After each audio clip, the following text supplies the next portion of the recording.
This is chalk.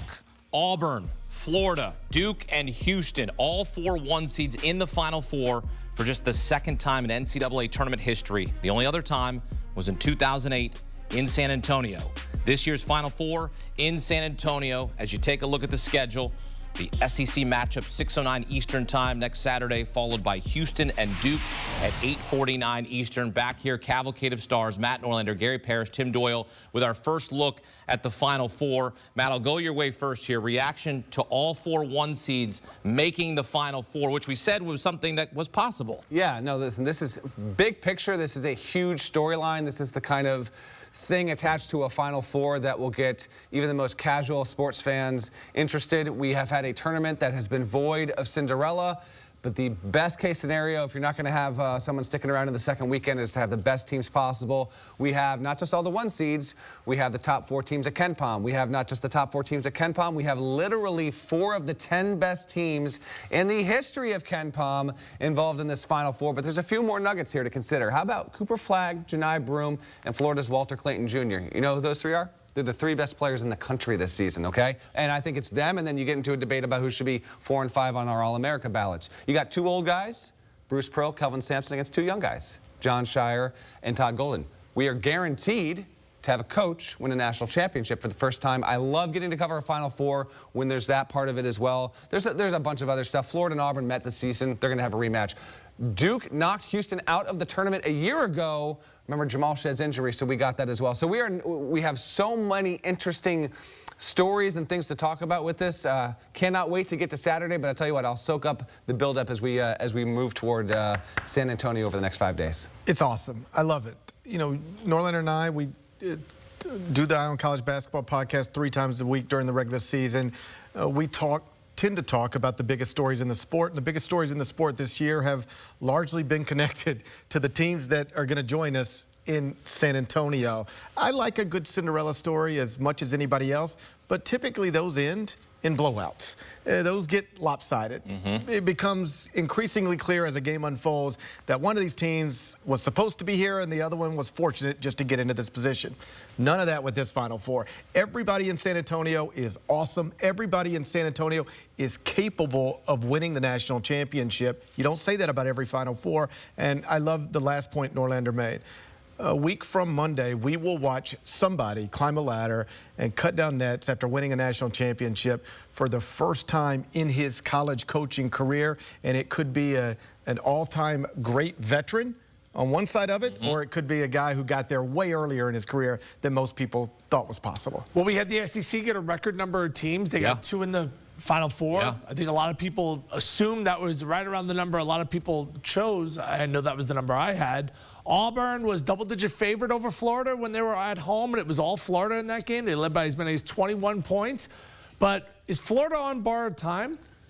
You know, life and death to beat UConn.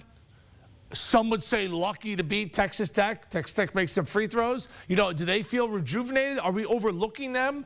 Like, I picked them before the tournament. I'm not feeling so hot about them. And then we get Cooper Flagg, and Duke has looked so dominant. 64% from the field they shot against Baylor. 60% against Arizona. Over 50% against Alabama. Eyeball test when I watch the Dukies. Oh, it's like watching Secretariat in the Belmont. Ooh. I think they're far and away the best team right now in college basketball. First national semifinal is the all-SEC matchup, Auburn against Florida in February. The Gators beat the top-ranked Tigers, snapping Auburn's 14-game winning streak. Here we are, and now we're playing in April. Gary, how do these teams stack up at this point? I think Florida has been playing better lately. Florida, last couple of games, I mean, buddy, they should be gone. Maybe, but they're not. And I think they're built for those moments, and they've got the guy who has established himself, and we could have had this conversation at any point. I don't know that I would have said this a month ago or 2 months ago or 3 months ago, but Walter Clayton has established himself as the best takeover guard in the sport. The history of this tournament has been written by takeover guards, guys who can just go out and win a game. Frankly, that's one of the things I think Tennessee ran into in the Elite Eight. They didn't have somebody who could just go get a bucket when everything else they were trying was difficult. Walter Clayton can go get tough shots. He can make tough shots. I think Florida, and reasonable people can disagree on this, has been the better team lately, but I'm going to stick with my original bracket, and I'll have Auburn getting past them. Todd Golden was an assistant for Bruce Pearl at Auburn for 2 seasons from 2014 to 2016. They know each other well. Look, if I were going to change the mascot's name of Florida, it would be the Florida Bucket Getters. Like, they go out and get a bucket. I know that Tim has chronicled their struggles, but they can go get a bucket from any one of their guys. They can, and we're going to get to both games here, but when you say that, I also think that all 4 of these teams, in their own way, have exhibited multiple times this season to have a tsunami-like effect on their opponents. I'll actually be interested to see if any of them can do that on a Final Four stage. Florida has pulled off insane runs to knock teams out of games. We've seen it from Auburn much more earlier in the season than the past month. We know what Duke can do. I was in Newark on Saturday. Duke played like a B-level game and beat Alabama by 20. That's insane. Alabama was one of the 10 best teams in the country easily this season, and they completely knocked them off their game. And then we know that, I mean, Houston puts you in a vice grip, and there's just no escaping it overall. It's not just Clayton, although he's the best one there. Alex Condon, who was able to come back after a little bit of an injury scare of his own, he's been good. But I will take Auburn in this game because I had it on Selection Sunday, albeit over St. John's. We'll see. It's going to be... It's so intriguing to see how these teams scheme against each other. They are not similarly built, but the way that they can come at you and really take over games have very similar vibes overall. But give me Tigers over Gators. Second national semifinal, Duke against Houston. Blue Devils beat the Cougars in the Sweet 16 last year by 3 points in a game that was played in the 50s. So maybe if it's played in the 50s this time, maybe Houston avenges that. Blue Devils riding a 15-game winning streak. Cougars on a 17-game winning streak, the 2 longest active streaks in D1. You got a 69-year-old head coach in Kelvin Sampson facing the 37-year-old John Shire. Shire with a chance to be the first person to win a national championship as a player and a coach at the same school. Matt, you wrote about this. Shire in just his 3rd year as a head coach. Sampson trying to win his first ever national title in his 36th year coaching in college. Yeah, actually, as coincidence would actually have it here. So I did write about Shire Saturday night, deep into Sunday morning in Newark. And then Kelvin Sampson called me in February, and just one thing led to another, and we got to talking about how he even landed at Houston. And he was at Indiana. He got fired there, went to the NBA. He actually thought he would become an NBA coach, got a couple of job opportunities that he thought he was going to get a head coaching opportunity. That didn't happen, and he almost reluctantly went back into college. He spoke to his father on the phone, which wound up being the last time he ever talked to him, and he didn't know it at the time. His father would wind up dying a week later, and one of the last things Kelvin Sampson's father ever said to him was, "You're a college coach, fella. Don't you ever forget that." And he has gone to Houston, completely made it over. He's got an incredible story. And then the Shire stuff, real quick, guys.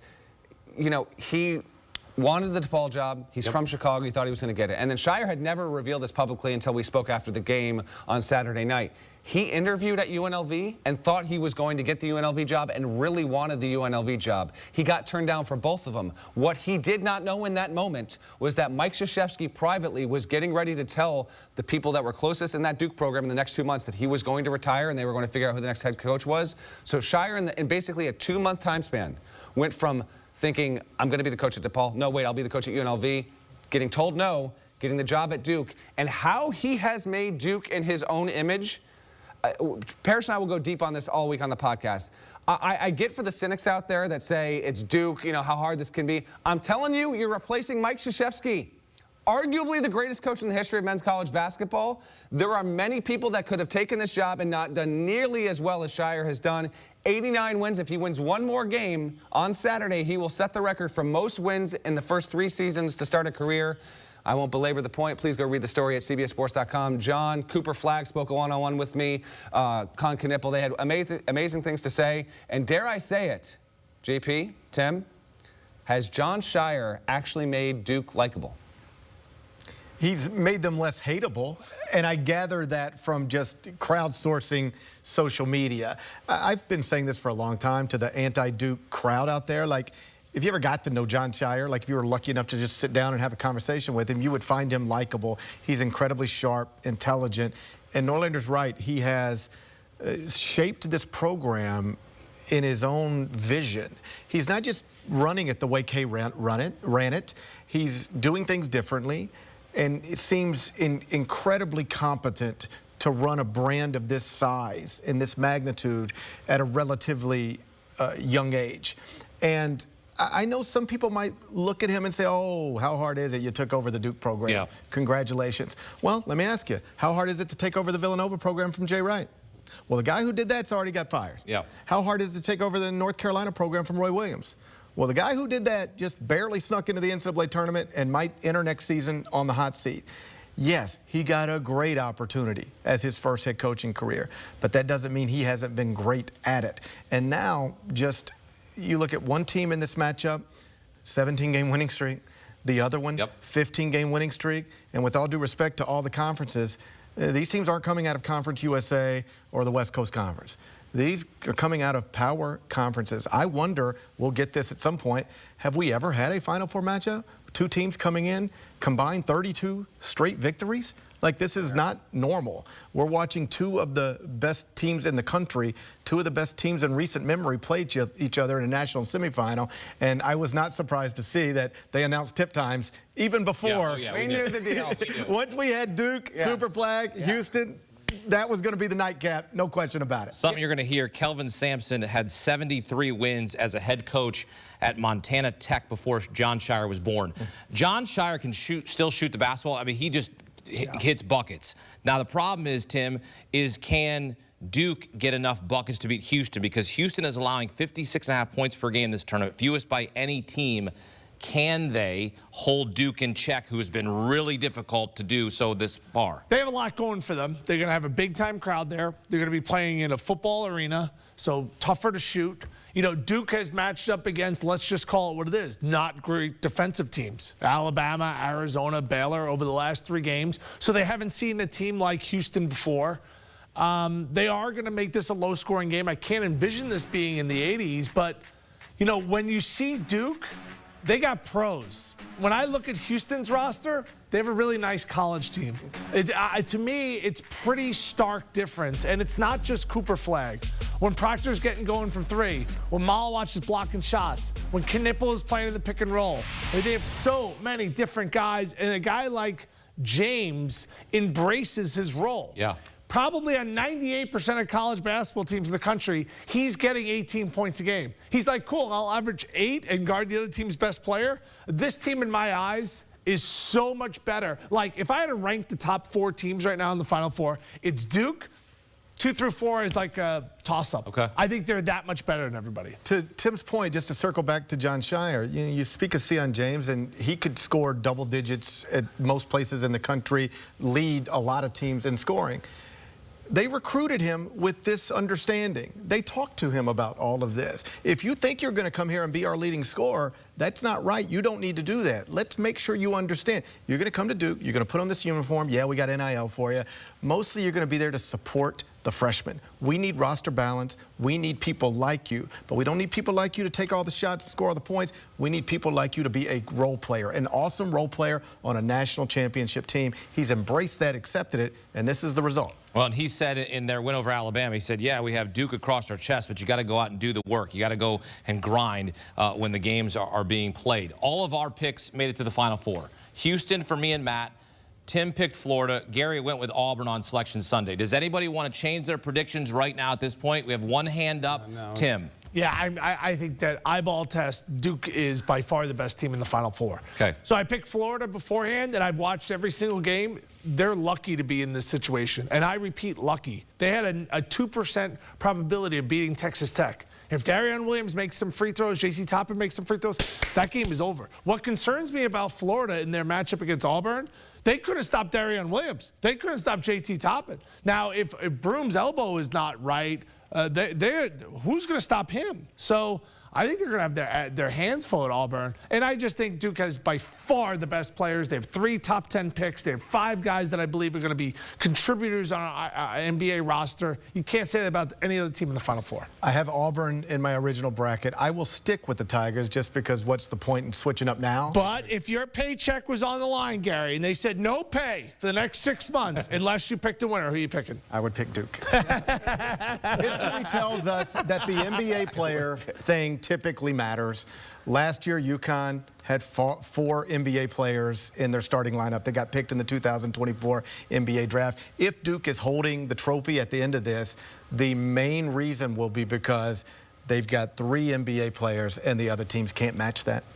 I am sticking with Houston. They get the benefit of having this Final Four 3 hours from campus, home state, best defense in the sport. And oh, by the way, Kelvin Sampson has never had anything close to a team that is good from three-point range as this group. Picked Houston on this desk on Selection Sunday. I'm sticking with it. Are you being stubborn? When you were watching Duke live, did you say I made a mistake? No. I think you're being stubborn, Matthew. Picking Houston, the first team from the state of Texas to reach a Final Four held in Texas. It's a virtual home game, Alamo Dome, 3 hours away from the Cougars' campus. Houston could be the first team to win a national title in their home state since UCLA in 1975 when they won in San Diego. Houston, we have a national champion. Perhaps. Matt, Gary, what's coming up? This is one of the most listened, most watched podcasts of the year. What's coming up? Well, we'll start by discussing the 4 #1 seeds. I'll make it to San Antonio, and then we'll break down both of Sunday's games, starting with the big win for Auburn. And then, of course, we'll wrap it up by slightly looking ahead to the Final Four. And then on CBS Sports Network, 1 o'clock Eastern tomorrow afternoon, we'll be back with another hour episode. Well, we'll play it even forward more.